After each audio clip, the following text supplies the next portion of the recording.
This is the Lifestyle and Weight Loss for Teens podcast. If you're a mom and want to help your child who is struggling to lose weight, you are in the right place. If you are looking for healthy lifestyle tips, Dr. Gourgari is here to help you understand the science around safe weight loss in teens and children. Because what works for adult weight loss is not always the best for children. This podcast is for educational purposes only. Dr. Gourgari does not provide medical, psychological, or nutrition therapy advice. You should not use this information to diagnose or treat any health problems without consulting your own medical practitioner. And now, your host, Dr. Jenny Gourgari.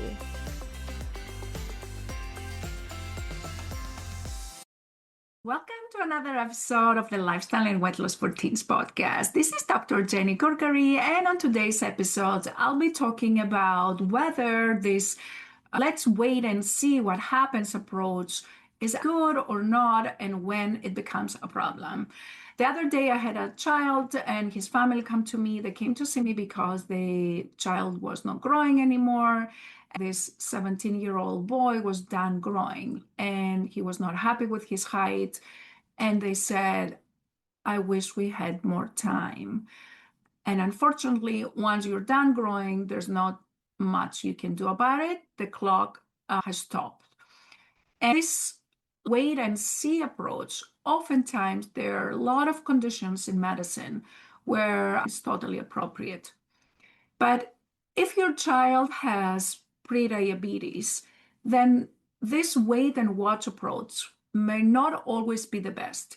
And today I'm going to explain three main reasons why the wait and watch approach is not always the best in children that have prediabetes. It's because there's been research study that was done. So oftentimes people think that prediabetes in teenagers, insulin resistance in teenagers is the same thing as prediabetes in adults. The truth is, prediabetes in teenagers is very different than prediabetes in adults. There can be conditions that predispose both to diabetes, and diabetes does run in families through certain genes, but it's more than that. The three reasons I'm going to explain today will give you a better understanding of what is going on, and it's not really that just a simple fact that your teen is lazy. There was this big NIH study, the RISE study, Restoring Insulin Secretion study. The researchers wanted to compare how does prediabetes look like between children and adults, and if they put them on treatment, do they have the same results, and how do they progress over time?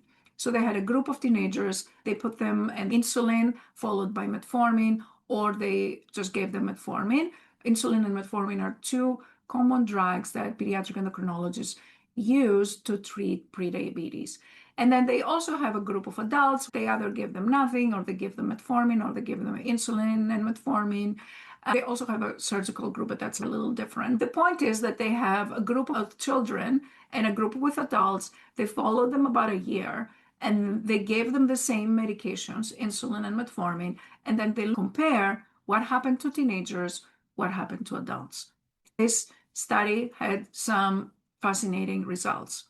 First thing they found is that for the same amount of dysglycemia, the teenagers had to produce way more insulin to keep that sugar where it was. Let's say that a teenager eats a piece of pizza and the blood sugar after that piece of pizza is 180.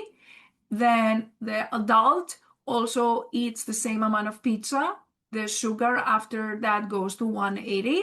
But when they look at the amount of insulin that the teenager had to produce to keep that sugar 180 was, let's say, 200, and the adult was 100. To maintain the same amount of sugar, the teenage boys and girls had to produce significantly more insulin. Their bodies had to produce significantly more insulin, and that is one sign of insulin resistance. So a sugar of 100 on a teenager is not the same as the sugar of 100 in adults. That's the first main take take-home message. The second thing is what happens over time. The beta cells are the cells of the body that produce the insulin. You produce insulin, the insulin keeps your sugar normal.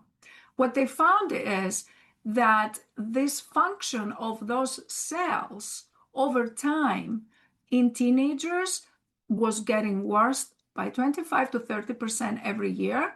But in adults, this decline in the beta cell function was about 7% per year.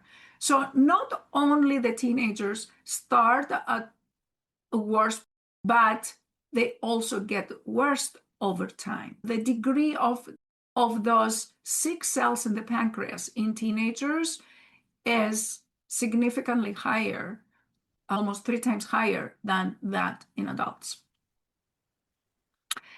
A third thing they discovered, after 12 months of treatment, they both got the same treatment, insulin and metformin.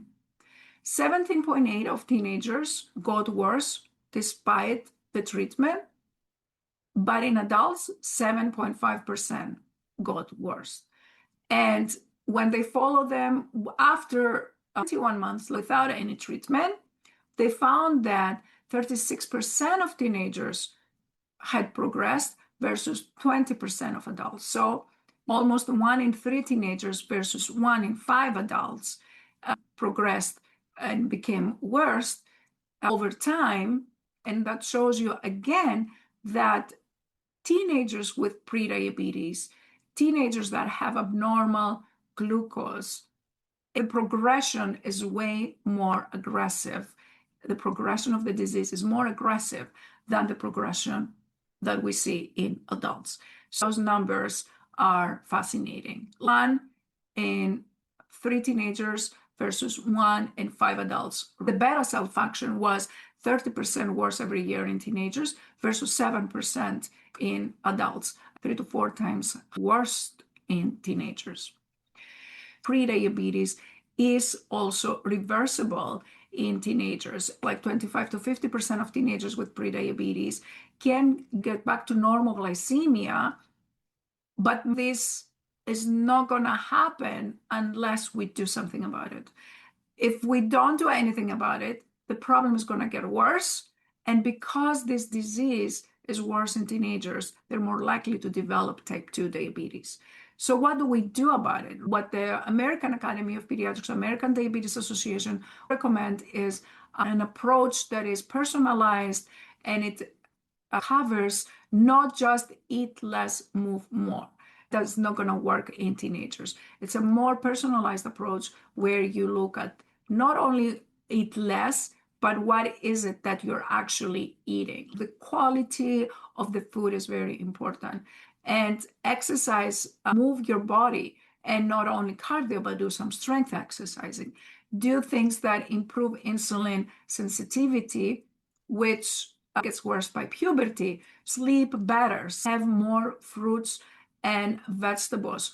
Address your stress level, because stress level leads to abnormal cortisol that can make your insulin resistance even worse. It's a multifactorial process, and we need to involve the whole family. Teenagers that are successful are the teenagers where their family is involved. If you tell a teenager to have 100 calories and exercise 1 hour and bite, it's not going to work. They need support. They need a minimum of 26 hours, ideally up to 50 hours of support to get the results that they need.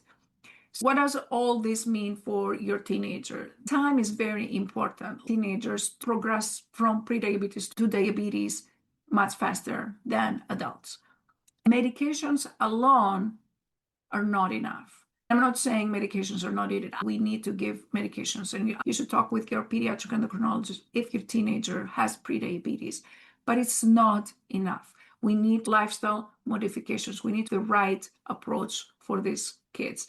The earlier we start, the better, because it's a progression. The earlier you tackle this, the lower your dysglycemia is, the easier it's going to be to reverse it. The more you wait, the worse the dysglycemia, the less likely to reverse, the more likely to progress to diabetes.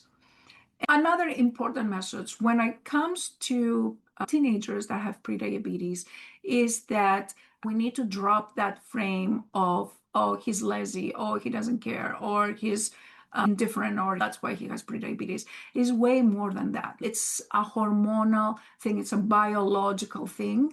And I'm not saying it is not important for teenagers to exercise.